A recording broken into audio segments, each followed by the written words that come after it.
salut à tous, j'espère que vous allez bien. Bienvenue dans cette nouvelle vidéo dans laquelle nous allons répondre à une question. Pourquoi est-ce que Dieu a créé l'homme à partir de la terre? Il pouvait utiliser d'autres matières, il pouvait utiliser de l'or, il pouvait utiliser de l'argent. Pourquoi est-ce que il a choisi la terre? Et nous savons que notre Dieu ne fait rien pour rien. Dans les moindres détails de la création se cachent des secrets incroyables. Et si Dieu a décidé de prendre la terre pour pouvoir façonner l'homme, ce n'est pas anodin. Nous allons comprendre un certain nombre de choses aujourd'hui. Déjà, je vais attirer notre attention sur une chose, c'est que dans la parabole du semeur, on va se rendre compte que Jésus compare l'homme à une terre. Au point où il nous dit que lorsque le semeur sème dans la bonne terre, cette bonne terre-là produit du fruit. C'est assez pertinent. Bon, déjà, pour mieux comprendre cela, essayons de comprendre le fonctionnement de la terre.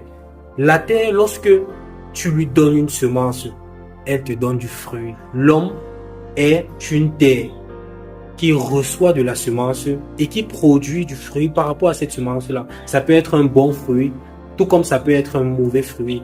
De la même manière aussi que la terre peut être stérile, l'homme aussi, lui aussi, peut être stérile.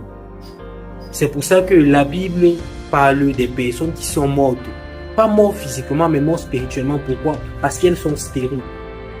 Regardons aussi quelque chose d'assez pertinent. Vous allez vous rendre compte que la terre, en fait, c'est la chose la plus, je sais pas comment je peux appeler ça, mais c'est la chose, disons, la plus marginalisée qui existe. On marche dessus, on jette n'importe quoi dessus. En fait, ça, c'est la même chose qui se passe avec ceux qui n'ont pas Jésus. Lorsque tu n'as pas Jésus, tu as une terre que l'on malmène, tu as une terre que l'on influence, tu as une terre sur laquelle on marche, tu as une terre. Et c'est ça, au fait, c'est cette profondeur-là que Dieu cherchait lorsqu'il créait l'homme avec de la terre. C'est pour faire comprendre à l'homme que tu as besoin de moi pour pouvoir prendre de la valeur. Tu as besoin d'être humble. Non seulement ça, mais tu as besoin que je puisse habiter en toi pour prendre de la valeur. C'est pour ça que Ésaïe 64, verset 8 nous dit, nous sommes de la pâte et Dieu est notre potier.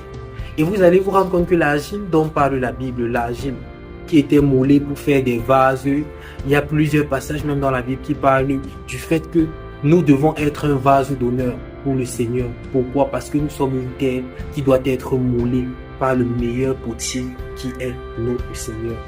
C'est pour ça que l'homme a été créé avec de la terre. Parce que l'homme doit se laisser mouler par Dieu. L'homme doit prendre de la valeur. De la même manière que la terre, lorsqu'on l'entretient, de la même manière que la terre, lorsqu'on la transforme, elle prend de la valeur, elle devient plus coûteuse. C'est la même chose avec l'homme. La terre, pour porter du fruit, elle a besoin de quoi? Elle a besoin de l'eau. Elle a besoin de la lumière du soleil.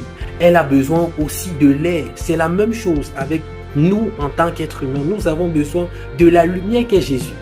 C'est pour ça que Jésus est la lumière. Nous avons besoin de l'eau qui est Jésus-Christ, l'eau de vie. L'eau de vie. Nous avons besoin de l'air qui est aussi Jésus. Parce que Jésus a dit dans Jean 14, verset 6, « Je suis le chemin, la vérité et la vie. » La vie de l'homme réside dans quoi? Dans le fait de respirer. Donc si Dieu a créé l'homme avec de la terre, c'était pour expliquer cela. C'était pour expliquer le fait que l'homme, pour pouvoir prendre de la valeur, a besoin de Dieu. Pour pouvoir produire du fruit, il a besoin de Dieu. Pour ne pas être stérile, il a besoin de Dieu. Pour ne pas être marginalisé, influencé, ridiculisé, il a besoin de Dieu. Il a besoin de se laisser polir par Dieu.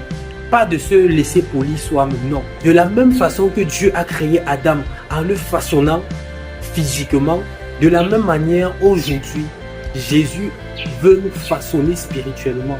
Jésus doit nous façonner spirituellement pour que nous puissions grandir avec lui. Alors je vous encourage à nous laisser façonner par Jésus, à nous laisser transformer par l'agneau de Dieu, celui-là même qui ôte le péché du monde.